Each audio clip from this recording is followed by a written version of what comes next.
You did not struggle to be loved. You were kept slightly starved so that love would always feel like something you had to earn back. There was someone who did not want you gone. That is what confused you for years.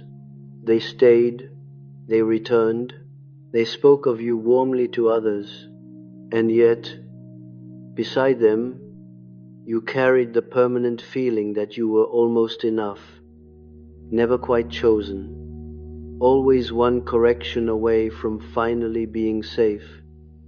You called this being hard to love. You examined your personality for the flaw that made closeness so difficult. You searched your tone, your needs, your reactions, and your memories, and you always found something, because a mind trained to accuse itself never returns empty-handed. You can still see the training in an ordinary moment. A message goes unanswered and your stomach drops. Before you feel anger, you begin searching for what you did wrong. You draft an apology before you can identify an offense. Your hand reaches for the phone to repair a rupture that may exist only in the part of you that still expects love to disappear. Notice how quickly the body enters the story. Your shoulders tighten when a certain name appears on the screen. Your breathing changes before you open the door to them. You prepare for a shift in their face before they have said a word. The reaction arrives before the thought, because the body learned this relationship long before the conscious mind understood it. That reflex did not come from nowhere. It was trained by warmth that arrived exactly often enough to keep you reaching, but never steadily enough to let you rest. Every period of distance was followed by a small return. Every return seemed to suggest that your effort had worked, so you tried harder the next time the warmth disappeared. Steady coldness might have freed you. You could have named it, grieved it, and eventually walked away, but intermittent warmth created a different kind of captivity. It kept you studying the pattern, convinced that if you could understand it well enough, you could recover the version of them who sometimes made you feel chosen. And so you became an expert in someone else's weather. You learned which silences meant nothing and which silences meant punishment. You studied small changes in tone, posture, and attention. You knew when to speak, when to soften, when to disappear, and when to offer something before they had asked for it. People may have called you sensitive. They may have praised your intuition, your patience, or your unusual ability to understand what others were feeling. Some of those qualities were real, but beneath them was another process that no one praised because no one could see it. You were monitoring the emotional atmosphere so that withdrawal would never take you by surprise again. You were reliable, you were attentive, you remembered what mattered to them and adjusted yourself around their discomfort. None of this proved that you were difficult to love. It proved only how completely you had learned to work for closeness. The story you believed did not fit the evidence. You were not careless with love. You were exhausted by it. You were not refusing intimacy. You were performing constantly to prevent intimacy from being withdrawn. And when a story does not fit the evidence, it is usually protecting something the conscious mind is not yet prepared to see. Here is the reversal. You were not failing to earn their love. The relationship was organized around your continuing belief that love remained one improvement away. You were held at a distance where hope stayed alive, but security never fully arrived. That distance was not evidence of your deficiency. It was part of the arrangement. The arrangement had a function. Feeling almost chosen kept you attentive, apologetic, and grateful for small returns. Someone who feels securely loved can relax inside the bond. Someone who feels almost loved keeps performing for it. And your performance made the relationship easier for someone who did not want to meet you at the same emotional depth. You may feel resistance rising as you hear this. A part of you may already be defending them. You remember their pain, their history, and the moments when they were tender. You reach for an explanation that will make their behavior understandable. That reflex is worth noticing because it is the same reflex that kept the arrangement intact. Whenever their behavior became visible, you translated it into a wound you could forgive. Whenever your own pain became visible, you translated it into a flaw you needed to correct. Their distance received context. Your hunger received judgment. Without realizing it, you became both their defender and your own accuser. In depth psychological terms, a pattern like this can harden into what Jung described as a complex. A complex is not simply a memory. It is an emotionally charged structure that begins reacting before the conscious personality has made a decision. Once activated, it can make the present feel like a repetition of an older emotional world. An unanswered message is no longer only an unanswered message. It becomes evidence that love is withdrawing again. A quiet face is no longer simply a quiet face. It becomes a verdict. The complex takes an ordinary moment and fills it with the emotional meaning of every earlier moment, in which closeness depended on your ability to become more acceptable. Over time, you identified with the role the relationship assigned you. Their distance became evidence of your deficiency. Their silence became proof that you had asked for too much. Their return became a reward for correcting yourself. Eventually, the question was no longer whether they were withholding warmth. The question became what was wrong with you for needing it. This was where the persona formed. In Jungian terms, the persona is the face through which we maintain our place in the social world. Your persona became the one who was always slightly in the wrong. You were the understanding one, the patient one, the one who apologized first and needed less. That face allowed the relationship to continue. As long as the fault remained inside you, there was always something you could promise to fix. You could become calmer, more useful, less demanding, more forgiving, or easier to reach. Self-improvement gave you the illusion of control. If you were the cause of the distance, then perhaps becoming better could finally close it. But no amount of becoming better can close a distance that the relationship itself is organized to preserve. That is why the effort never ended. Every improvement changed the standard. Every sacrifice created another expectation. You were trying to solve through self-correction a problem that was never a measurement of your worth. There is a particular loneliness in being needed while being made to feel replaceable. You were essential to the arrangement, yet peripheral. Your attention mattered, your availability mattered. Your ability to absorb tension mattered, but your own hunger for reassurance seemed to become inconvenient the moment it entered the room.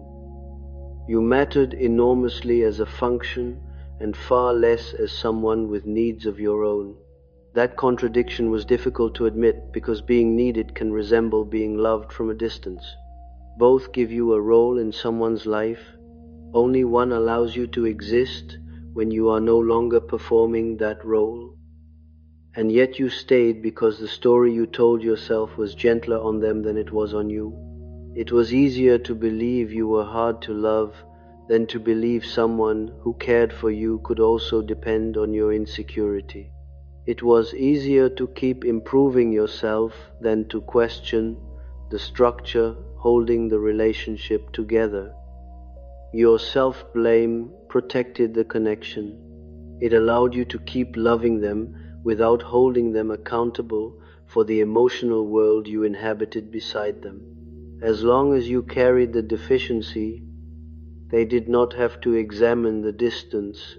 Your shame became the silent price of admission, and you paid it year after year. This does not mean they planned your suffering. People can preserve an arrangement for years without admitting what it gives them. They may not have consciously decided to make you feel unchosen, but each time your uncertainty made you more available, more forgiving, or easier to control, the arrangement was reinforced. The deeper truth is more difficult than choosing a villain. Someone can genuinely care for you and still depend on your lack of security. Their affection can be real while their capacity for mutual love remains limited.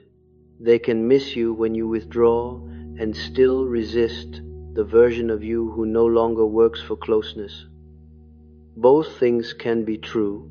The warmth was real, the moments of connection were real, but they existed alongside a pattern that never allowed you to feel completely safe in what you meant to them. Holding both truths is harder than deciding that everything was false, but it is the only explanation that matches what you actually lived. What you pushed into the shadow was not hatred for them. It was the conclusion you were afraid to reach. Some part of you had already noticed that the relationship became warmest when you doubted yourself, and most distant when you stood securely inside your own perception. That part of you kept the evidence. It remembered how often closeness returned after you apologized. It remembered how quickly tenderness disappeared when you asked for reciprocity. It remembered every moment when being fully yourself seemed to threaten the connection more than your suffering ever did. Now an old question begins turning in a new direction. For years you asked, "What is wrong with me that love feels so difficult?" You searched your history, your personality, and your body for the answer. But beneath that question was another one, quieter and far more disturbing. Not, "Why was I so hard to love?" but, "Who benefited from my believing that I was?" That question does not belong to your childhood alone. Though it may have started there, it belongs to a structure you may have repeated in friendships, family bonds, and intimate relationships.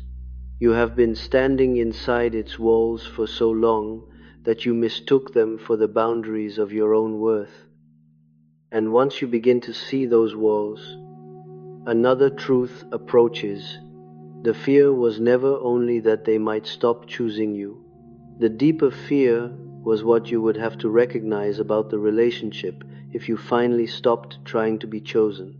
So the question sits there now, who benefited from your believing that you were hard to love?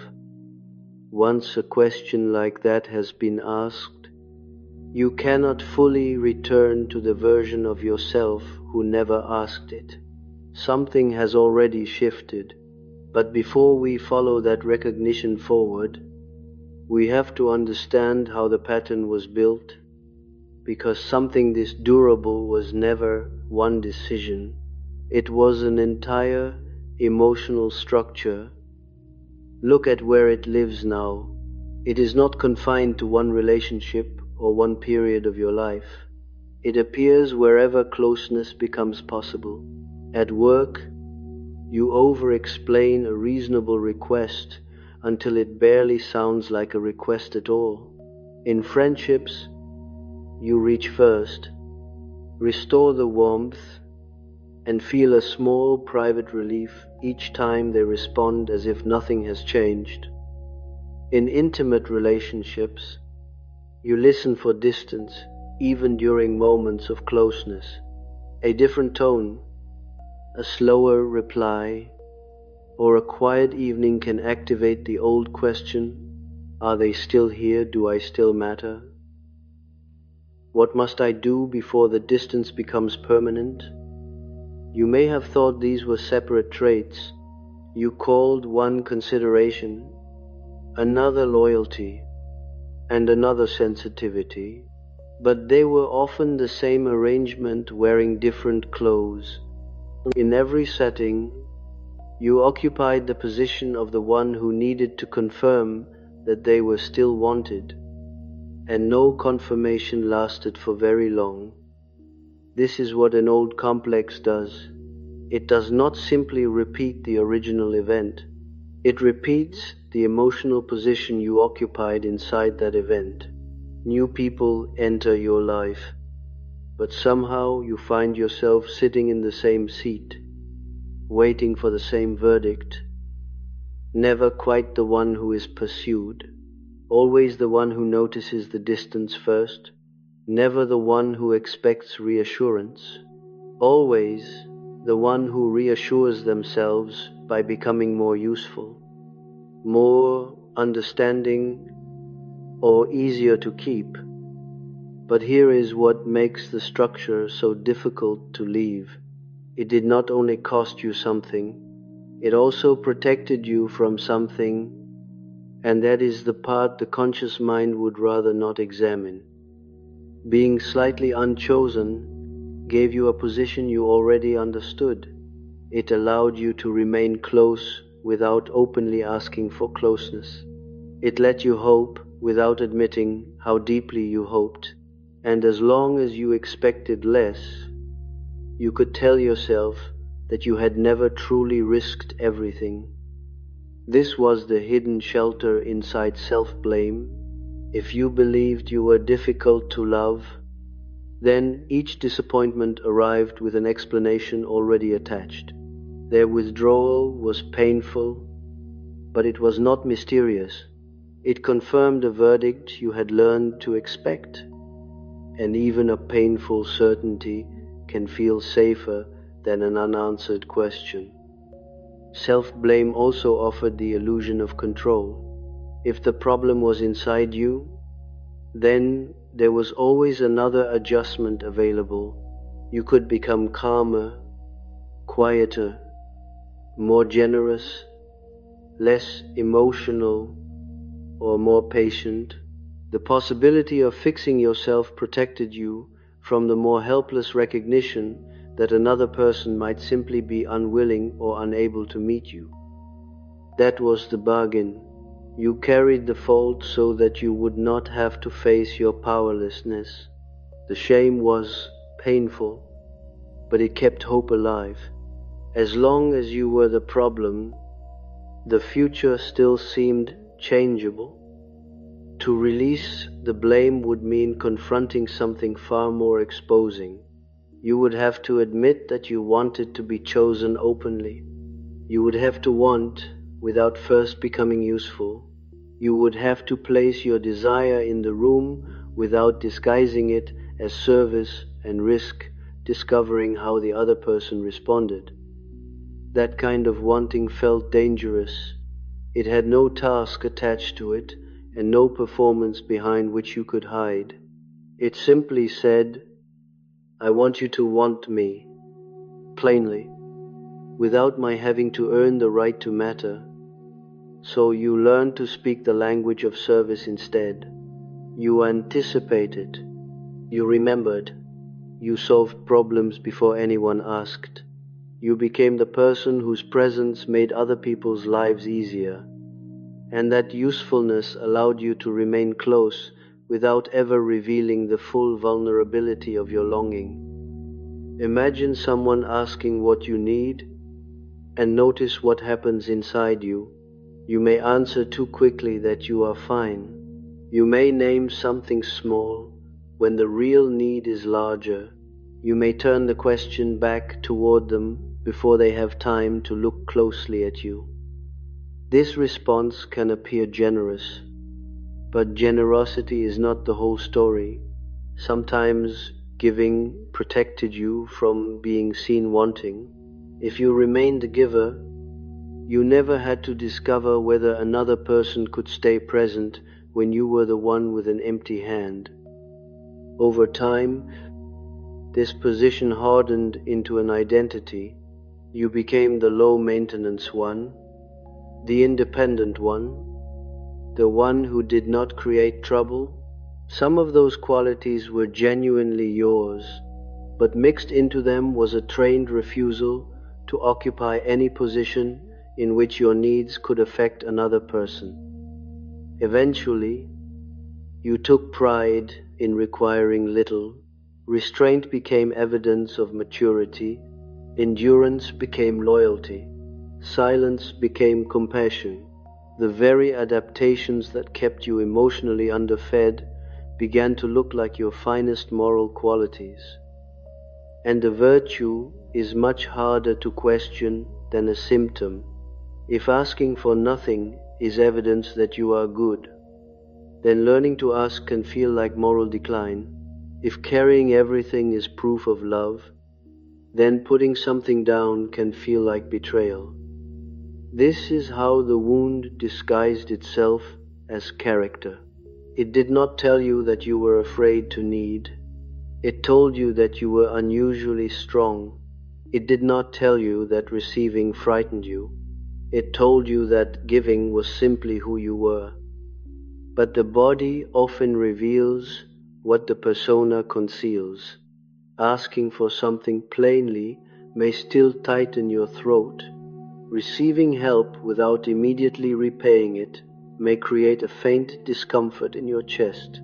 A sincere compliment can make you deflect, joke, or offer something back before you have allowed the kindness to reach you. The discomfort is not ingratitude.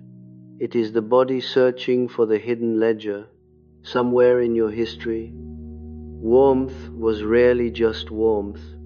It created obligation, uncertainty, or the possibility of later withdrawal, so your nervous system learned to trust the love you could actively maintain more than the love that arrived freely. A love you are maintaining gives you work to do. Work creates a sense of control. You can monitor it, improve it, and measure your effort. Freely given love offers no such protection. It asks you to remain still while another person decides, again and again, to stay. That stillness may be more frightening than pursuit. You may have experienced this without understanding it. Someone enters your life who is consistent. They reply without making you wait for punishment. Their affection does not have to be recovered after every disagreement. They ask what you need and do not become cold when you answer honestly. At first, this should feel like relief, but another part of you may become suspicious. You search for the hidden cost. You wonder whether the connection lacks depth because it lacks the familiar ache. Without distance to close and warmth to recover, you may not know what role to perform. You might even call the calmness a lack of chemistry. The person who is available can feel strangely difficult to desire, while the person who keeps you uncertain feels emotionally significant, not because you consciously want to suffer, but because uncertainty activates the system through which you once experienced longing, hope, and attachment. The intensity feels meaningful because your body recognizes it. The calm feels empty because your body has no old map for it. Familiarity then disguises itself as destiny. While safety is misread as absence, This is one reason the pattern can survive long after the original relationship has ended. You do not necessarily choose the same kind of person. You choose the same emotional position. Different faces produce the same pursuit, the same self-questioning, and the same relief when warmth finally returns. And the relief is mistaken for love. But relief is not always love. Sometimes it is only the nervous system registering that the feared withdrawal has been postponed. The warmth feels powerful because it ends the anxiety that the relationship itself helped create. This is the exhaustion beneath so many of your connections.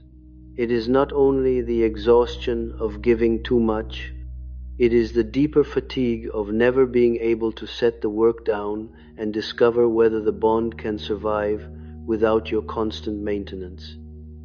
There is grief inside that recognition, though we are not ready to enter it fully.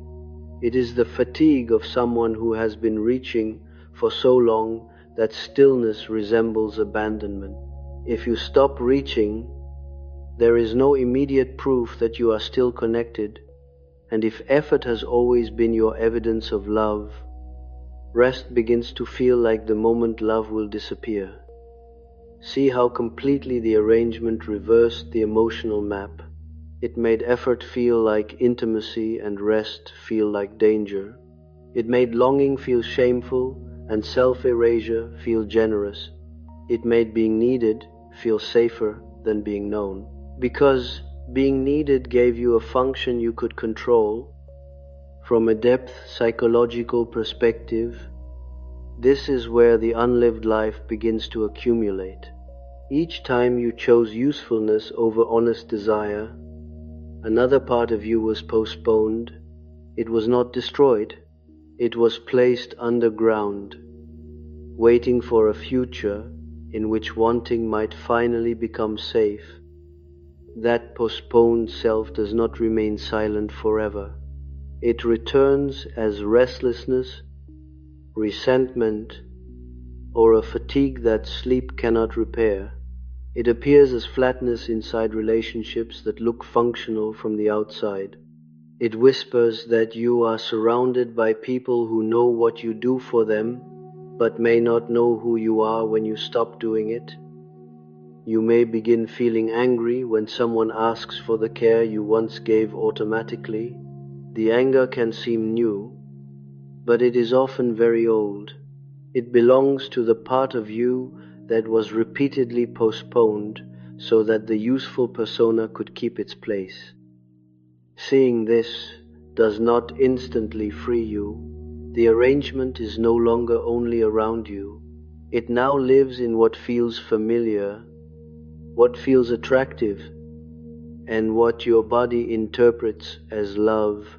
It influences the seat you instinctively take before anyone has asked you to sit there. This is the harder recognition waiting beneath the first one. It is not simply that someone benefited from your feeling unchosen. It is that the pursuit itself eventually became part of how you knew who you were. A part of you does not need rejection. It needs the task that rejection creates. It needs something to repair, recover, or finally earn, because without that task, the old identity begins to lose its purpose. And this is why being truly chosen may frighten you. In a way, being almost chosen never did. Being almost chosen allows you to keep performing the self you already know. Being chosen asks you to discover who you are when there is nothing left to earn. It was not rejection that a part of you came to need. It was the task that rejection gave you. Something to repair, something to recover, something to earn. As painful as that task was, it gave you a familiar identity and protected you from a question that may have felt even more dangerous. Who are you when you are no longer waiting for someone to choose you? You did not choose to be kept uncertain. That began inside an arrangement you did not design. But somewhere along the way, the position stopped being only a prison. It became familiar, and familiarity has its own gravity. The seat that hurt you was also the seat you knew how to occupy. This is the reversal we have been approaching, and it must be understood without accusation. Being the one who was never quite chosen protected you from something you may never have named. It protected you from choosing back. If you are always auditioning, you never have to become the one who decides. If your worth is always being evaluated, you never have to ask whether the person evaluating you is worthy of your devotion. The uncertainty keeps pointing toward you, so it never has to turn and point toward them. Think of how rarely you ask the simplest question, not what must I change so they will stay, not why am I reacting this way, but is what they are offering actually enough for me? That question may feel almost forbidden. It places you in a position of authority you were never taught to occupy. It asks you to stop presenting evidence of your worth and begin examining the evidence of theirs. Were they consistent when you needed them? Could they remain warm when you disagreed? Did they make room for your needs without punishing you with distance? Did their actions create a place for your full humanity, or only for the version of you that kept the relationship comfortable? These questions change the direction of the gaze. For years, you stood beneath the light while they remained in the shadows. Your personality, needs, and reactions were examined. Their limitations became background, something to understand rather than something to evaluate.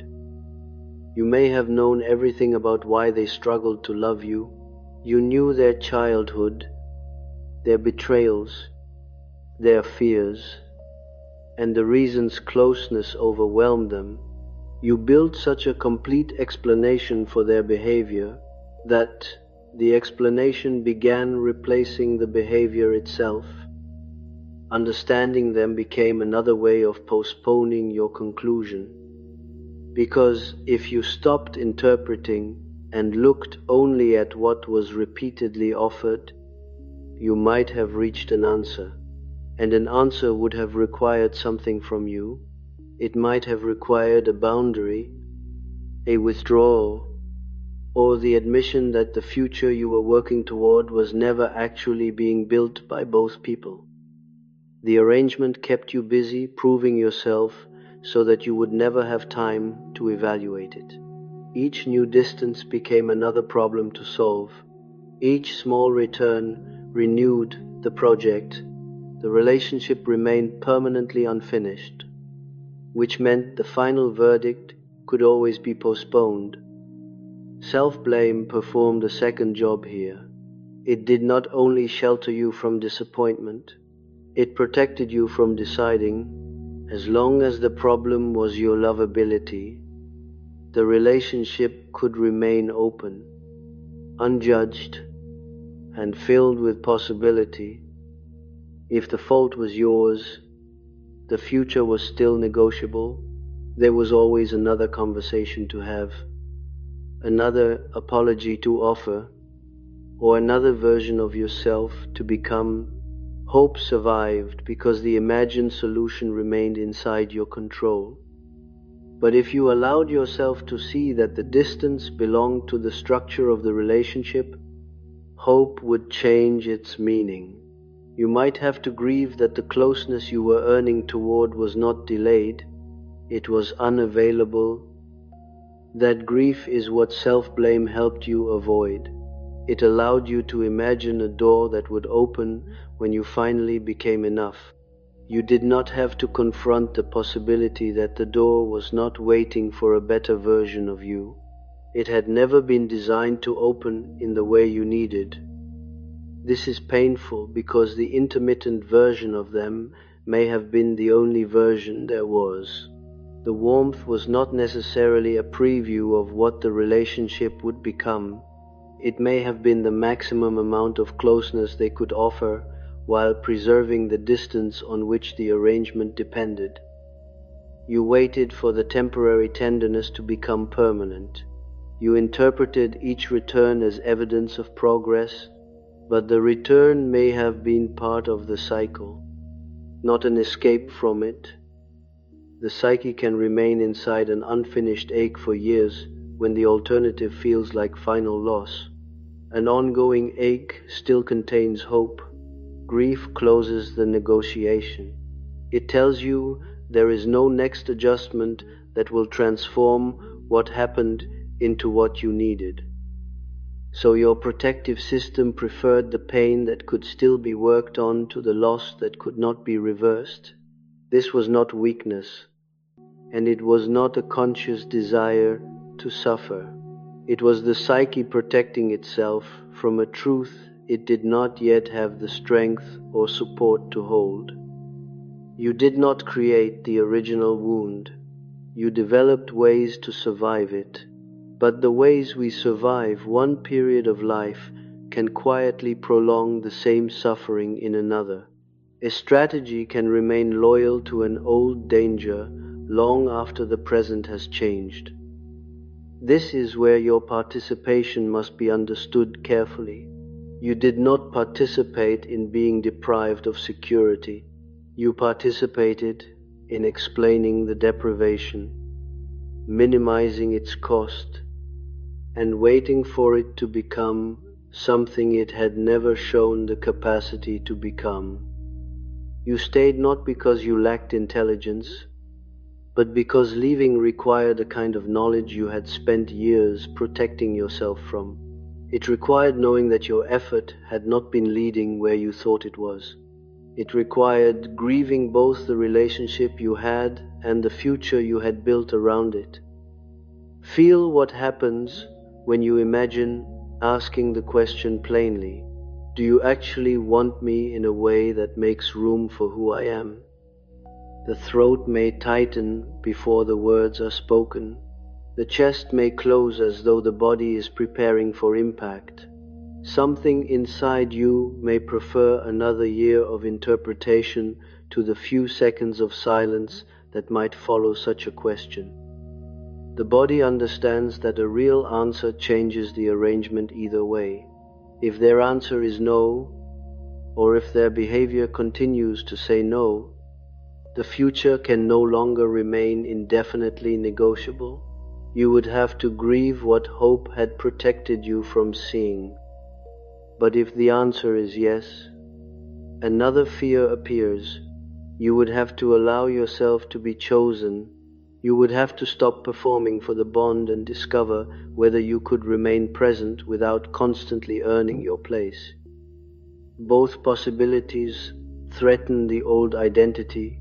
One ends the hope, the other ends the work, and the work, however exhausting, has been how you knew who you were inside love. In Jungian terms, the shadow is not always something cruel or shameful. It can contain capacities the conscious personality was not permitted to express. In your shadow may be the one who evaluates, the one who withholds approval, the one who says no, and the one who leaves when what is offered is not enough. You may have mistaken this part for coldness.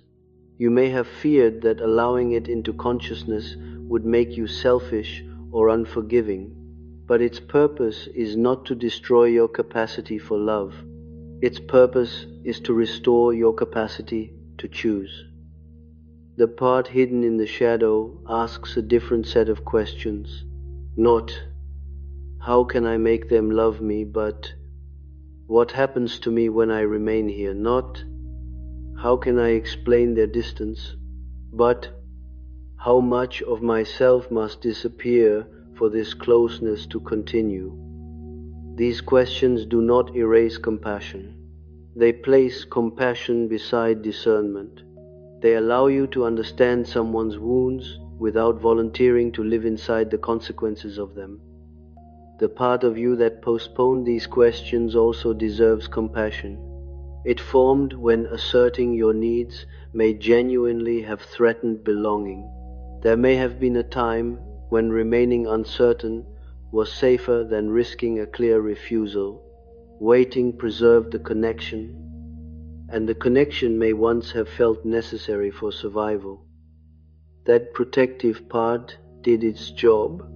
The difficulty is only that it continued performing the same task after the conditions had changed. It kept postponing your verdict because it still believed that losing an insufficient connection would be more dangerous than losing yourself inside it. So we arrive somewhere more honest, but still unfinished. Someone held you at a distance because the arrangement worked better when you remained uncertain. That is true. Your psyche then learned to preserve that distance because uncertainty allowed hope to survive. That is also true. Neither truth cancels the other. Recognizing your adaptation does not excuse what they withheld. Recognizing what they withheld does not remove your present ability to choose differently. This is the point where the old story finally loses its authority. You can no longer believe that you were simply hard to love, but you also no longer need to remain trapped inside the question of why they could not choose you properly. A more important question is beginning to emerge. Why did their ability to choose become more important than your own? That question is disorienting because it removes the familiar position beneath you. You are no longer only the person awaiting a verdict. You are also the person capable of giving one. The next movement is not convincing them to choose you. It is not proving that they were wrong about your worth. It is allowing the part of you that can evaluate, refuse, and walk away to return from the shadow. You are not yet free from the old arrangement, but for the first time, you can see that the door was never locked only from the outside, and the moment your own hand reaches for it, the entire relationship begins to change. The moment your hand reaches for that door, nothing dramatic happens.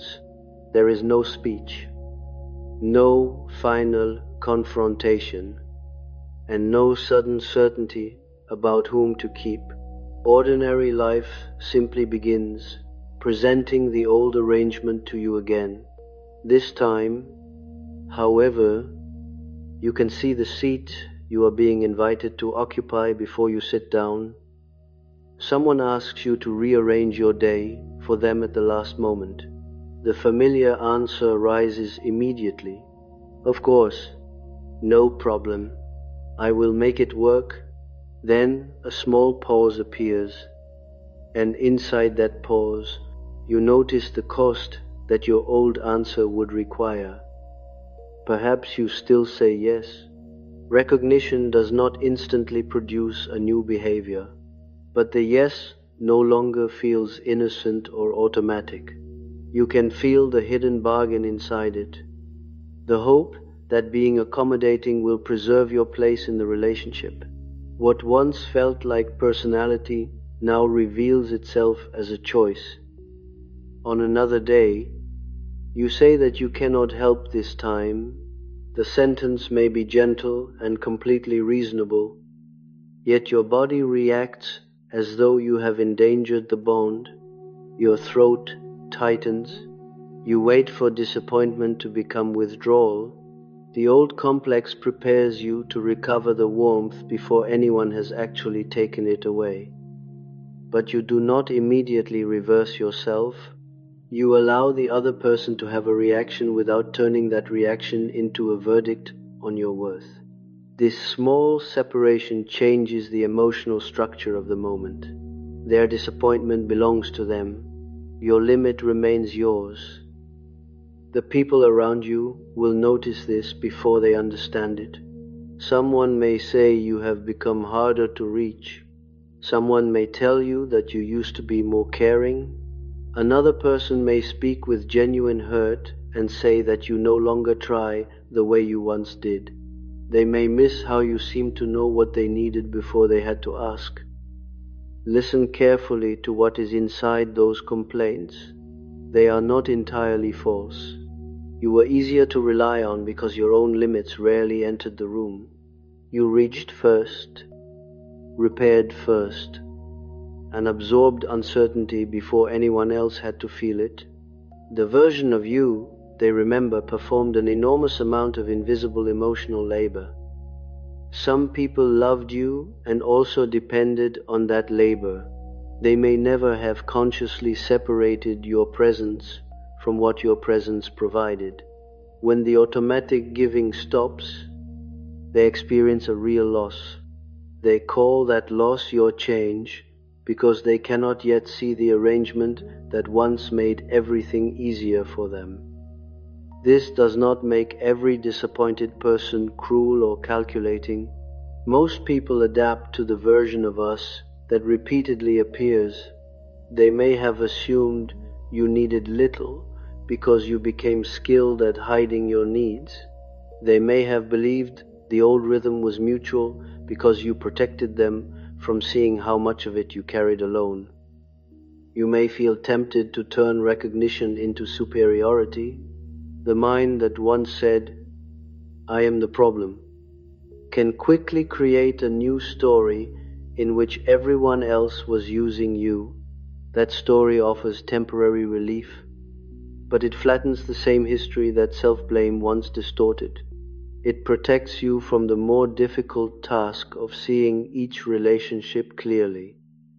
Clarity allows contradiction. Someone may have cared for you deeply and still benefited from your lack of boundaries. Another person may have taken your devotion for granted without understanding its source. A few may have knowingly protected their access to you. You do not need one explanation that makes every relationship morally identical. You only need to stop abandoning what you can now perceive. The practical shift is quieter than accusation. You stop supplying reassurance before anyone has asked for it. You stop smoothing every uncomfortable silence. You allow a misunderstanding to remain long enough for the other person to participate in repairing it.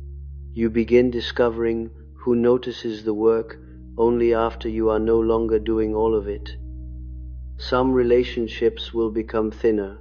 Messages may arrive less often when you are no longer the one beginning every exchange.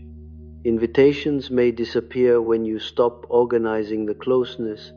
This will hurt even when you understand what it means. Information can still be grief. The thinning reveals which connections depended on your pursuit. It also reveals which bonds can survive your stillness. You are not deliberately testing people or withholding love to provoke a response. You are allowing each relationship to carry its own weight and observing whether it has any structure beyond your effort. Some people will surprise you. When you stop anticipating everything, they begin asking. When you express a need, they remain present instead of becoming cold. When you no longer repair the distance alone, they cross part of it themselves. Their response may show you that they were capable of reciprocity, but had grown accustomed to never being required to practice it. Others will resist. Your limit will be interpreted as punishment. Your silence will be called selfishness, and your refusal to explain repeatedly may be treated as evidence that you no longer care. These reactions matter, but they do not automatically tell you what decision to make. They reveal what the relationship expects from you when you are no longer performing your old role. This is earned visibility in its most difficult form. For years, You became visible through usefulness. People recognized your attentiveness, reliability, patience, and capacity to carry what others avoided. Now you begin allowing yourself to be visible through preference, desire, disappointment, and limits. That kind of visibility feels exposed because it cannot be controlled through performance. You say, "I would like this." You say, "That does not work for me." You say, "I need time before I answer." Each sentence places a real person where the useful persona once stood. Some people will welcome that person. Some will need time to adjust. Others may reveal that the role was all they knew how to love. Their response will give you information that years of self-improvement could never provide. The most difficult moments may come when someone responds with warmth. They hear your need and do not withdraw. They respect the limit without making you repay them for it. Your body may still search for the cost because freely offered care belongs to a language it has barely learned to understand. You may rush to give something back. You may minimize what you asked for or apologize for having asked. Then you may recognize the old movement while it is happening. The goal is not to perform receiving perfectly. The recognition itself creates the space in which another response can eventually become possible. You will also grieve the old identity. The one who earned love knew exactly what to do. She could anticipate, repair, soften, and wait. She kept you connected during years when belonging felt conditional, and she should not be exiled with contempt simply because you can finally see the cost of her work. In Jungian terms, integration does not require destroying the persona that protected you. It requires ending its claim to be the whole personality. Your attentiveness can remain without becoming self-erasure. Your generosity can remain without purchasing your place. Your capacity to understand others can remain beside your right to evaluate what their presence does to you. You do not become someone who has no need to be chosen. Indifference would only create another form of armor. You remain a person who desires closeness, misses people, fears certain answers, and sometimes returns to old habits. The difference is that desire no longer has to hide inside service. You can want someone and still examine what they offer. You can understand their wounds and still refuse to live indefinitely inside the consequences. You can love them without making their capacity to choose the final authority on your worth. The part that returned from the shadow now stands beside your longing and helps you discern. The original question has changed. You began by asking what was wrong with you that love felt so difficult. Then you asked who benefited from your believing that. Now the question belongs to an adult who is no longer waiting beneath someone else's judgment. What do I want? And does this relationship make room for it? That question will not organize your life overnight. It will not tell you immediately whom to keep, forgive, confront, or release. It returns something more fundamental. It returns your right to want plainly, perceive accurately, and allow the answer to mean what it means. There will still be days when someone's distance awakens the old hunger. You may still feel the urge to become more useful before asking whether you are being met. You may still confuse familiar uncertainty with emotional depth. Decades of adaptation do not disappear because the conscious mind has finally understood them. But the pattern can no longer speak with the voice of absolute truth. You have seen the arrangement, the protection hidden inside it. and the part of yourself that was sent into the shadows so you could keep waiting.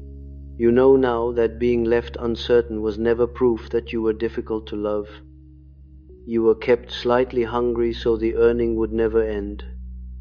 The hunger remained. Its old authority over you did not